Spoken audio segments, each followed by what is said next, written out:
of my hippie life. What a far out trip. In my heart is love for others, all my sisters and my And that is perhaps all that needs to be said. In my heart is love for others. It's often called a hippie outlook, but journalist, activist, and ecologist Rex Weyler says it was, and still is, an outlook that more of society needs to embrace. No one I knew in the 60s or 70s called themselves a hippie. We weren't hippies, we were human beings. We were serious people. People wanted to go back to the land. That was a good idea. People wanted to eat healthy organic food. Good idea. People wanted to consume less stuff. They wanted simpler lifestyles. Good idea. They were all good ideas. Peace. Good idea. Love your neighbor. We're on Cortes Island now, on the southern tip of Desolation Sound off Campbell River on Vancouver Island.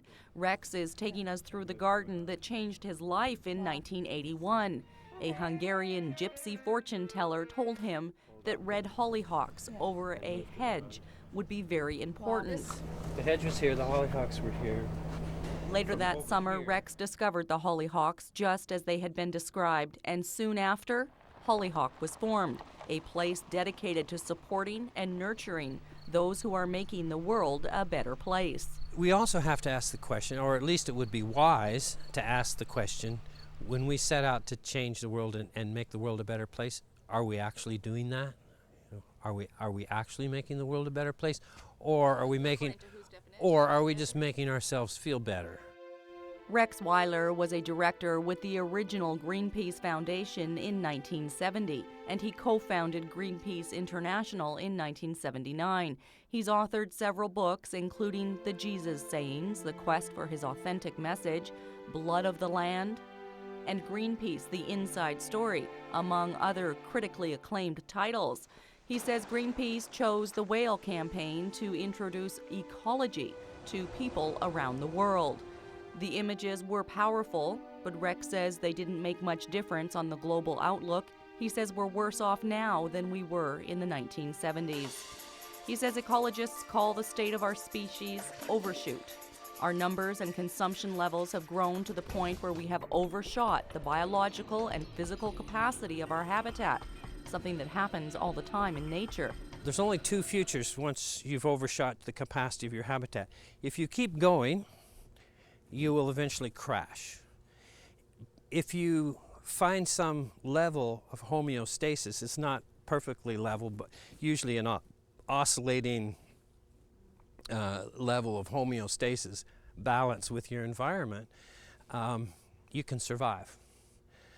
But we're unwilling to do that. So this is the essence of our problem.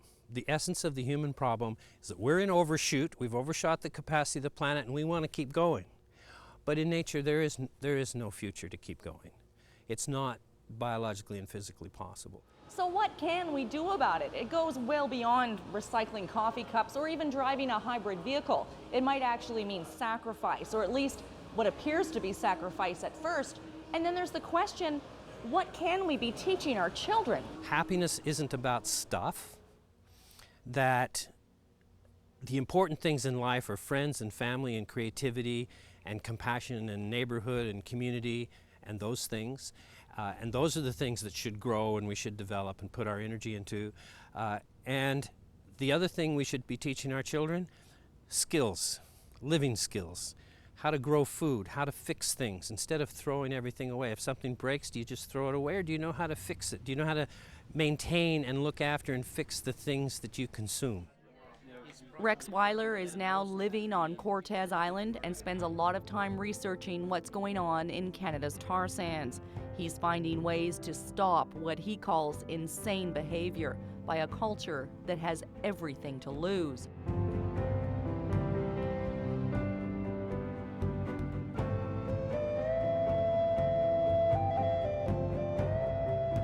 Oil tankers travel Burrard Inlet and Vancouver en route to China on a regular basis. It's big money. But we take the risk.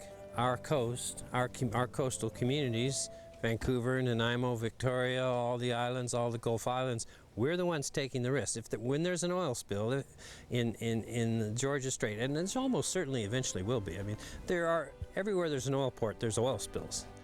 For more information on oil tanker activity in British Columbia, visit tankerfreebc.org. Oh, we're gonna change the world. At least we're gonna try. And back here at Hollyhock on Cortes, Rex has surrounded himself with people who are trying to make positive change in the world.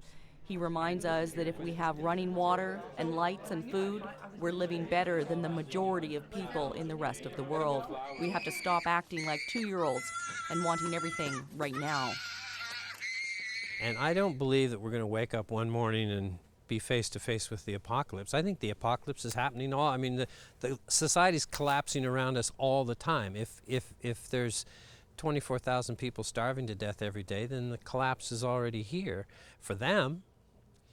It might not be here for us yet, but we can see it. I mean, you can see it in the news. You can see it in the world news every day. From Hollyhock on Cortes Island, I'm Kait Burgan for Shaw TV.